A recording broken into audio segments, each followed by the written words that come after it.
Darkness has enshrouded the kingdom. Monsters have appeared at the outskirts of the land and are slowly closing in on the castle. The king has enlisted you for help.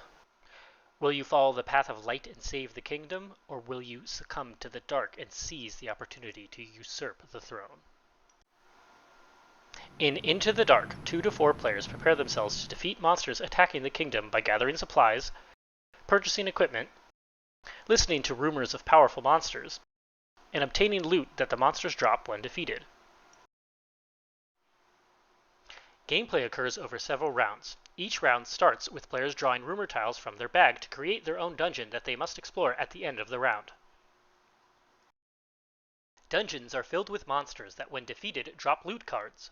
Players then take turns using loot cards to both move and perform actions. Players then attempt to gain favor from the king or the king's adversaries by fulfilling quests or delivering treasures. The game can end in many ways. When players have gained enough favor from the king or the king's adversaries, if a player has fulfilled the king's quest to find the Holy Grail, if a player has successfully assassinated the king, or, finally, if monsters have destroyed the castle. Every round starts with players simultaneously creating their own dungeons from a bag of rumor tiles that they have collected throughout the game. The dungeon is then populated with monsters that the player must defeat at the end of the round after players have taken their actions. The dungeon acts as their short-term objectives for the round. Monsters drop loot cards when defeated, which players can use to upgrade their existing equipment or to perform actions during the action phase. Players take turns using loot cards to move across the game board and perform actions. To move, players look at the top left corner of their loot cards. The die icon determines the exact number of spaces that the player must move. Players can play multiple cards at once to move farther, but again, they must move the exact sum of the die icons. Now, players can spend loot cards with icons that match the action space to perform the action multiple times. Actions include gathering resources and mana to defeat monsters, gaining rumor tiles that give you the opportunity to gain more valuable loot when exploring your dungeon, and forging the ultimate weapon to destroy monsters. After taking 3 turns during the action phase, players can explore their dungeon. First, they must prepare by equipping their remaining loot cards. Weapons give them strength against monsters of the matching color. Boots increase their stamina, allowing them to explore more rooms. Backpacks allow players to bring resources and mana to defeat monsters, and helmets give players special abilities. Players then explore their dungeon, 1 room at a time. Entering a room costs 1 stamina. Players can continue exploring until their stamina reaches 0.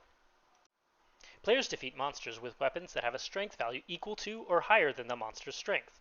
The monster's strength is determined by the tile where the monster is located and the monster token drawn when creating the dungeon. This green monster has a strength of 4 by adding the 1 and the 3 together.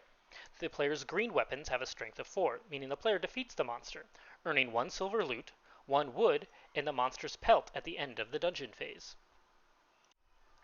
Players continue exploring their dungeon in this manner until they have no more stamina. If players leave their dungeon with monsters left undefeated, the monsters escape and are placed on the game board, wreaking havoc on the kingdom. These monsters can later be defeated during the action phase, giving players an extra opportunity to earn loot. Over the course of the game, players will decide whether to tread the path of light, helping the king, or to succumb to the dark and attempt to usurp the throne. Players do so by fulfilling bounties and delivering treasures to the king or the king's adversaries, earning them favor points and other rewards. Those who follow the path of light can obtain special quest rumors that see them slay powerful monsters to gain unique diamond loot. Eventually, they will attempt to find the Holy Grail, which upon finding, earns them a lot of favor with the king and ends the game. Those who seek the darkness gain cursed loot, granting them immense power that comes at a cost. Once they have gathered enough cursed loot, they can attempt to assassinate the king, claiming victory for no one but themselves. The player with the most favor points at the game's end is the winner.